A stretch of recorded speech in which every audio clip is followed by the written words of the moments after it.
Australia star cricketer Steve Smith సంచలన నిర్ణయం తీసుకున్నాడు. వన్డే క్రికెట్కు రిటైర్మెంట్ ప్రకటించాడు. ఛాంపియన్స్ ట్రోఫీ సెమీఫైనల్లో భారత్పై ఓటమి తర్వాత వన్డేల నుంచి తప్పుకున్నాడు.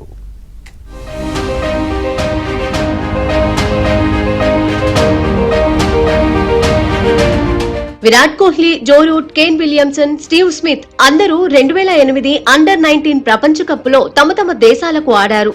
అంతర్జాతీయ క్రికెట్ వచ్చాక దిగ్గజాలుగా ఎదిగారు. ఫ్యాబ్ 4 గా ముద్రపడ్డారు. ఇప్పుడు ఈ నలుగురిలో ఒక వికెట్ పడిపోయింది. ఆస్ట్రేలియా మేటి ఆటగాడు స్టీవ్ స్మిత్ వన్డే ఫార్మాట్ కు గుడ్ బై చెప్పాడు.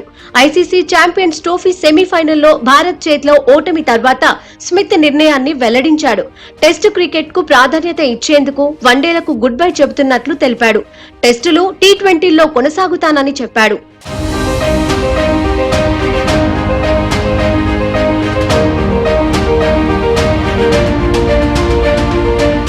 35 ఏళ్ల స్మిత్ మరికొన్నేళ్లు వన్డేలు ఆడే అవకాశమున్నా రిటైర్మెంట్ ప్రకటించేశాడు. 116 టెస్టుల్లో 10,271 పరుగులు చేసిన స్మిత్ 67 టీ20ల్లో 1,094 పరుగులు చేశాడు. కొన్నాళ్లుగా ఆస్ట్రేలియా క్రికెట్ బోర్డు స్మిత్ ను టీ20లకు పెద్దగా లెక్కలోకి తీసుకోవట్లేదు.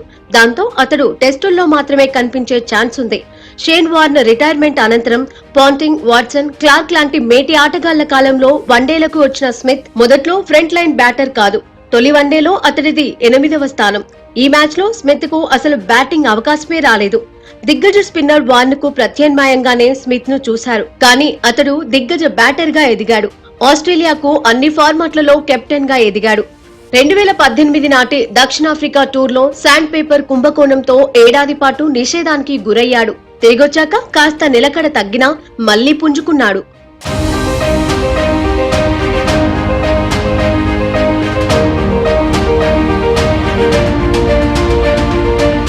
2 వన్డే ప్రపంచ కప్లతో స్మిత్ కెరీర్ ముగించాడు. ఆస్ట్రేలియా, న్యూజిలాండ్ ఉమ్మడిగా ఆతిథ్యం ఇచ్చిన 2015 ప్రపంచ కప్ గెలిచిన జట్టులో స్మిత్ సభ్యుడు.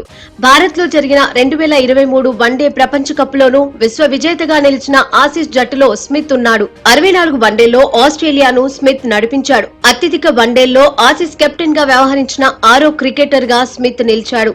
స్మిత్ కెప్టెన్సీలో ఆసీస్ 64 వన్డేల్లో 32 గెలిచింది, 28 ఓడిపోయింది. 4 మ్యాచ్లలో ఫలితం తేలలేదు. వన్డేల్లో అత్యధిక స్కోరు చేసిన ఆసీస్ కెప్టెన్ గా స్మిత్ పేరిట రికార్డుంది.